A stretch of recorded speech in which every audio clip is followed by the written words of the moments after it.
अर्धेन्दुशेखरः नयने मदनध्वंसी कर्णुसर्पविभूषण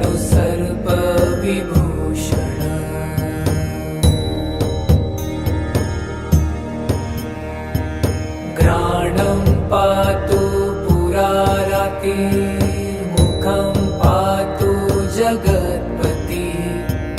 जिह्वां वागीश्वरः पातु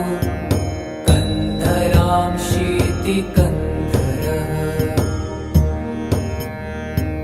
श्रीकण्ठ पातु मे कण्ठं स्कन्धो विश्वधुरन्धरः भरसंहर्ता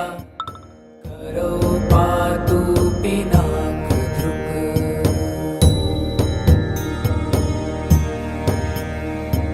हृदयं शङ्करः पातु जठरं गिरिजापतिः नाभिं मृत्युञ्जयः पातु कटिव्याघ्रजिनाम्बरः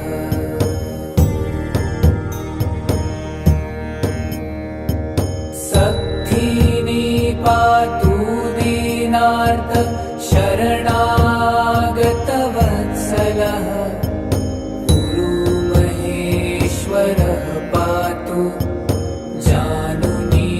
जगदीश्वरः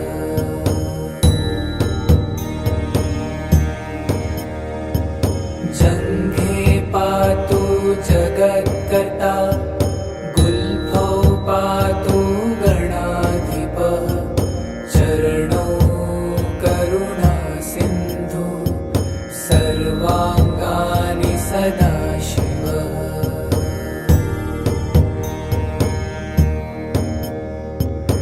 एतां शिवबलोपेतां रक्षां यः सुकृती पठेत्